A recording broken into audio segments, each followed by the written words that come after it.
and the live ones that are now coming in from the state of Haryana with over 2 crore eligible voters. That's the stage which is already set, and the voting that has now begun almost an hour into the voting in all of the 90 constituencies today that is taking place in the single phase of elections. The voting that is set to be a high stakes battle that will decide whether the BJP secures a hat trick of victories in the state or the Congress party succeeds to wrest back the power after being in the opposition for 10 years, riding on anti-incumbency farmer issues, recent protests by wrestlers and others as well. But apart from the BJP and the Congress, the Aam Aadmi Party and two alliances, that is the Indian National Lok Dal, the BSP, and the JJP Azad Samaj Party, are also the key players in the single phase of polling. Let's listen in meanwhile to the top reactions coming in of the appeals that are being made this Saturday morning by the political leaders. देखिए, Karnal seat बहुत अच्छी comfortable seat है।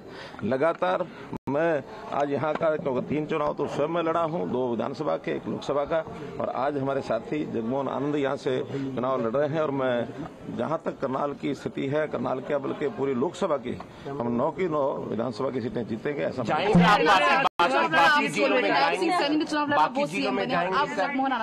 बाकी जिलों में देखिए, जगमोहन आनंद हमारे बहुत अच्छे कार्यकर्ता हैं और जरूर उनको उचित योग्य स्थान जीत के लिए कांग्रेस की आश्वस्त का कांग्रेस के घर में जितनी निराशा है, जितना उनके यहाँ अफरा तफरी मची हुई है, उसका आपको पता है कि नहीं पता, मुझे पूरा पता है। पूरी अफरा तफरी मची है। सर, आप कोशिश कर रहे थे हुड्डा जी के बीच में जो तनाव है, लेकिन वो कह रहे कि फिलहाल ऐसा कुछ भी नहीं। मैं कहता हूँ वो तो आपने भी सुन लिया, मैंने भी सुन लिया। जो उनका तनाव है वो जगजाहिर है, जो बाहर आता है, और इसका मैसेज केवल 2 नेताओं का नहीं है, जनता में भी उसका मैसेज है। जनता में भी बहुत बड़ी निराशा कांग्रेस को लेकर के बनी हुई है।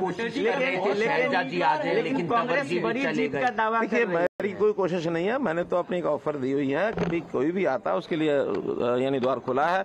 और भाई, जहां तक अशोक तंवर का विषय है, अब ये आयाराम गयाराम की जो लोकोक्ति है वो उन्होंने हालांकि बहुत समय से रुकी हुई थी, उन्होंने इसको फिर उजागर किया है।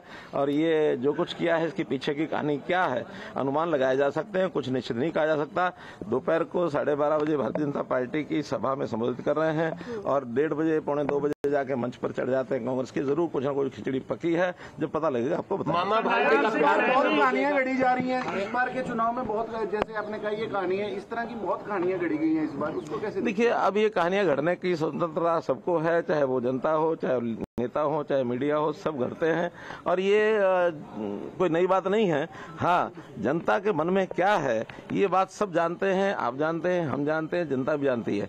8 तारीख को सायंकाल तक, दोपहर तक ही इसका सारा परिणाम सामने निकलेगा तो आपको पता लगेगा। 500 करोड़ रुपए की हेरोइन और कोकीन पकड़ी गई, उसकी तस्वीर दीपेंद्र हुड्डा के साथ। कांग्रेस की जो एक मूल स्वभाव, वो इस प्रकार के लोगों को संरक्षण देना, और ये इसमें से साफ जाहिर होता है कि इतनी बड़ी जो कोकीन की